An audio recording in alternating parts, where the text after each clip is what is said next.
So we have exploration across the universe, which is our unit theme, and my co-partner is Dallas Ramsey, and I'm Brianna Harper, and we're going to be teaching third graders. So give me just 1 second.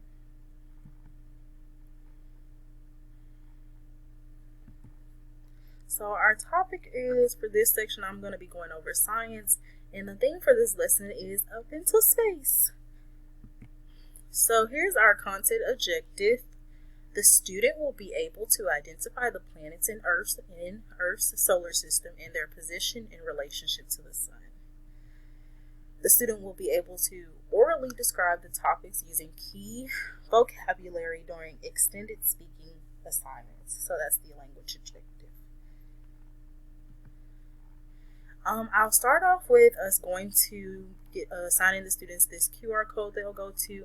The students will then go to the website, and we're going to do like a mini activity in class, and then we'll go back to these directions. The website is also linked here just in case the QR reader is not working or malfunctions. We have the link right there. So I would then go to the website, and this will pop up, and this is the example that we're going to be using. So then from here we have this example, and I'll just go into the example using the sheet. This worksheet right here. So for instance, today in the example that I just used, it pulled up the sun, and I'll kind of go into a review activity with the students. So this is the I do part, which is I'm naming the planet or object, which is the sun. I'm taking a picture. This would be a drawing for the students, where we just see the drawing that we have, and I'll kind of get them started with like maybe doing 1 or 2 examples. Like the distance from the sun doesn't necessarily count because it is the sun. Distance from the earth, we can find that in this more information category, which I would do like a few examples just to get the students started. And then each student will be assigned the planets Mercury through Pluto. I'll kind of do like a raffling activity in their groups. The plan for the groups is going to be leveled pairing.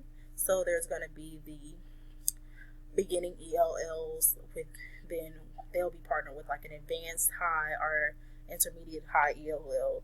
And then there might even be some fluent speakers at the table as well, fluent English speakers, depending on like the structure of the classroom.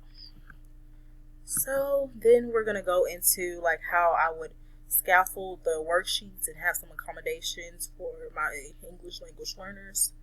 So what I'll start off doing is having some visuals. As you can see, like these are all the planets we're going to be talking about, and like the sun, just to kind of key in on those learning cues, like distance from the sun, an image of the sun, distance from the earth. There's the earth right here just to key in, and then here, what is the atmosphere made of? That outer layer is the atmosphere, just to give them some like key in clues. I have some questions that I think would be helpful for the students, instead of just what does it look like, what colors do you see, so they can like draw those colors, because a lot of the big part of the planets are the colors they see more so. And I also made it more, instead of just the interesting facts and then some of the key in words that might be interesting, I said list 3 facts and what is something you find special about the planet. So just something they noticed more so than just interesting facts, and I just limited it to 3. So for my intermediates, I took some visuals I think that'll be helpful, like remembering all the planets and what they kind of like are when they're naming them. And then even the atmosphere, because atmosphere could be like a more difficult, confusing word, or like not knowing exactly what it is. So I kind of left that there for my intermediates. And I also kept the questions there because I think the questions are good to like scaffold and have that there for comfort. And for my advanced, I feel like the visuals, I left out the visuals and I just kept the questions, like what colors do you see, and even listing 3 facts and what makes the planet special. I feel like this is very appropriate for them. Like they still have the remaining baggage, and then they still have some of the questions.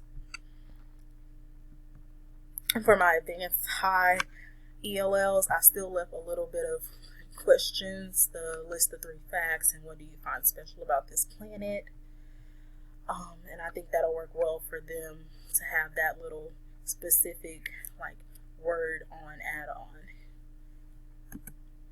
And something let's review basically after we went over all of that information. The students will be able to identify the planets in the Earth's solar system and their position in relationship to the sun. So whether they get Mercury, they get Earth, whether they get Jupiter or Pluto, they'll be able to answer this question.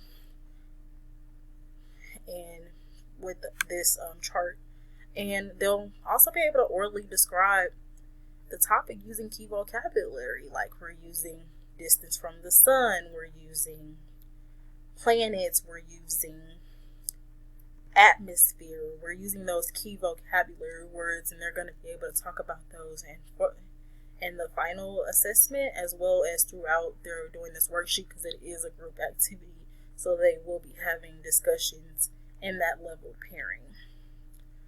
So both of these objectives have been met. And if you have any questions, just let me know. Thank you for listening. If you have any things you would like me to add or any questions, just let me know. This is the Science